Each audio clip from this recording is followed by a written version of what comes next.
Bonjour. La Semaine sainte bat son plein.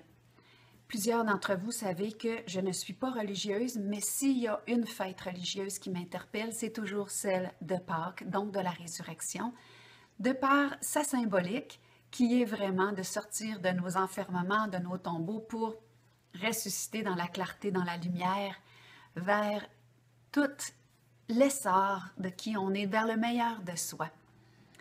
Mais cette semaine, je réfléchissais à des confidences que j'ai reçues et un peu à ma vie. Hein?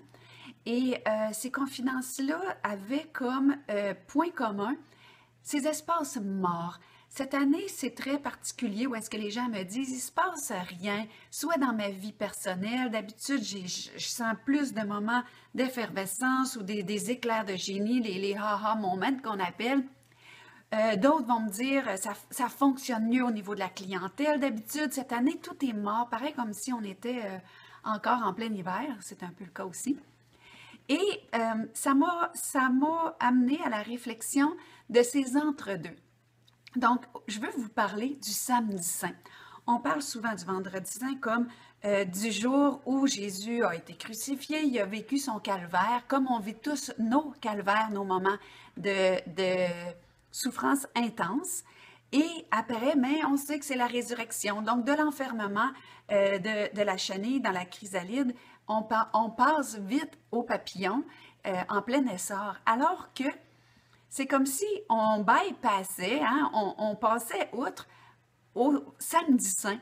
Donc, à cet espace d'enfermement, de silence et de solitude que la chenille vit dans sa chrysalide, l'espace où tout ce qui a été semé doit se porter pour se déployer. Donc, c'est comme si, dans ce processus-là, il y a vraiment de donner le temps au temps que prend tout processus vivant pour arriver à maturation. La chenille doit se liquéfier dans un silence et une coupure de ce qui la nourrissait pour se transformer vers autre chose. La graine doit tomber en terre.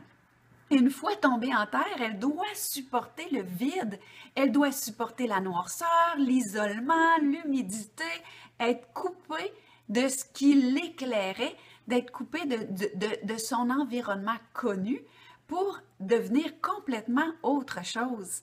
Et si on passe notre temps à les déterrer, la petite graine, ça ne fera pas une petite pousse très forte. Donc, je crois qu'on a, nous aussi, nos moments qui sont souvent gardés sous silence dans tout ce qui est véhiculé dans la croissance. Donc, on ne parle pas beaucoup de ces espaces où on a l'impression de rien. On lutte avec cette impression de rien. Et la plus grande difficulté de ces espaces-là, c'est notre impatience à ce que quelque chose se produise. Et la petite pousse va être, elle va devenir un arbre qui va vers la lumière, elle va donner des fleurs et des fruits en apport à la terre. C'est le processus normal, mais elle ne peut pas faire abstraction de cet espace de rien.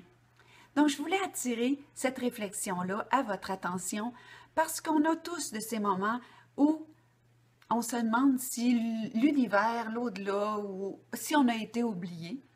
On se demande si on est seul sur notre planète. Et dans ces moments de silence, est-ce qu'il y a quelque chose qui se passe? C'est souvent là où les êtres se disent, j'ai tellement connu des moments wow que là, je ne sais plus si je recule, si j'avance, qu'est-ce qui se passe? Pourquoi que ce que je faisais ne fonctionne plus? Et je veux que cette petite réflexion-là soit un encouragement pour vous dire que Jésus n'est pas passé du calvaire à la résurrection. Qu'est-ce qui s'est passé dans l'entre-deux? Lui seul le sait. Mais nous, on sait que quand on vit ces moments-là, il y a quelque chose d'essentiel à notre essor, à notre pouvoir d'émergence qui est en processus.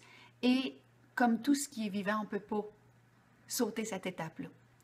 Donc, dans vos moments de silence, vos sentiments de rien, vos solitudes et cette espèce de goût amer, sachez que vous êtes en plein processus. C'est le message que je veux vous partager aujourd'hui.